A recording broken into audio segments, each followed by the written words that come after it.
যোগিনী একাদশীর ব্রত কথা।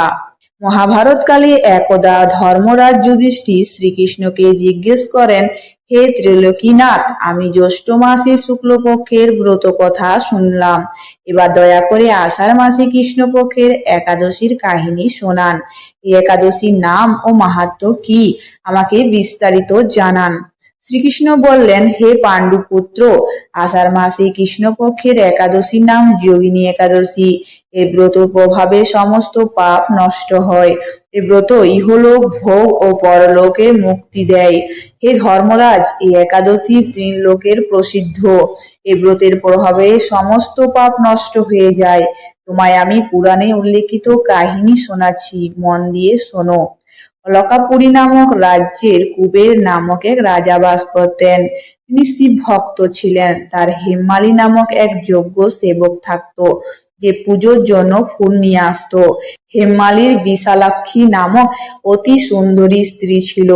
একদিন তিনি মানসরোবর থেকে ফুল নিয়ে আসেন, কিন্তু কামাসক্ত হওয়ার কারণে ফুল রেখে স্ত্রীর সঙ্গে রমণ শুরু করেন। এই ভোগ বিলাসিতায় দুপুর হয়ে যায়।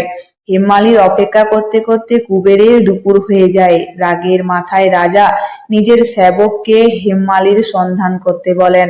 সেবকরা সব জানতে পেরে রাজাকে বললেন যে, হে রাজন, হেমমালীর স্ত্রীর সঙ্গে রমণে লিপ্ত। এই কথা শুনে রাজা কুবের হেমমালিনীকে ডেকে পাঠান। ভয়ে ভয়ে রাজার সামনে উপস্থিত হন হেমমালী। তাকে দেখে কুবের রেগে যান। তিনি বলেন, অধম, তুমি আমার আরাধ্য দেবদেবীর শিবের অপমান করেছ। আমি তোমায় অভিশাপ দিচ্ছি যে তুই স্ত্রী বিয়োগে কষ্ট পাবি ও মৃত্যু লোকে গিয়ে কুষ্ঠ রোগীর জীবন কাটাবি। কুবেরের অভিশাপে হেমমালী তৎক্ষণাৎ স্বর্গ থেকে পৃথিবীতে নামে ও তার কুষ্ঠ হয়, পাশাপাশি স্ত্রীর বিয়োগ হয়। মৃত্যু লোকে এসে হেমমালীর ভয়ঙ্কর কষ্ট হয়, কিন্তু শিবের কৃপায় তার বুদ্ধি মলিন হয় না ও পূর্ব জন্মের জ্ঞান থাকে। কষ্ট ভোগ করতে করতে ও পূর্ব জন্মের কথা স্মরণ করে হিমালয় পর্বতের দিকে প্রস্থান করেন। প্রথমে মার্কেন্ডীর ঋষির আশ্রমে পৌঁছান হেমমালী। সেই ঋষি অত্যন্ত বৃদ্ধ ও তপস্বী ছিলেন। দ্বিতীয় ব্রহ্মার মতো মনে হতেন তিনি। ঋষিকে দেখে হেমমালী সেখানে যান ও তাকে প্রণাম করে তার চরণে পড়ে যায়।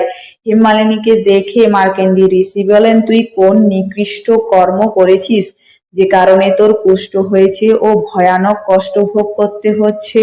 মহিষীর কথা শুনে হেমমালী বলেন, হে মুনিশ্রেষ্ঠ, আমি রাজা কুবেরের অনুচর ছিলাম। আমার নাম হেমমালী। আমি প্রতিদিন মানসরোবর থেকে ফুল এনে শিবের পুজোর জন্য কুবেরকে দিতাম। একদিন স্ত্রী সহবাস সুখে জড়িয়ে পড়ে আমি সময়ের জ্ঞান হারিয়েছিলাম ও দুপুর পর্যন্ত রাজার কাছে ফুল পৌঁছাতে পারিনি। রাগের মাথায় রাজা আমাকে স্ত্রী বিয়োগ ও মৃত্যু লোকের গিয়ে কুষ্ঠ রোগী হয়ে কষ্ট ভোগ করার অভিশাপ দেন। এই কারণে আমি কুষ্ঠ রোগী হয়ে পৃথিবীতে এসে ভয়ঙ্কর কষ্ট ভোগ করছি।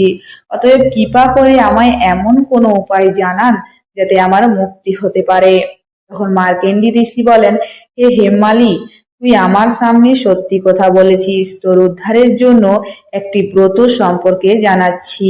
যদি তুই আষাঢ় মাসে কৃষ্ণপক্ষের যোগিনী নামক একাদশী ব্রত পালন করিস, তাহলে তোর সমস্ত পাপ নষ্ট হয়ে যাবে।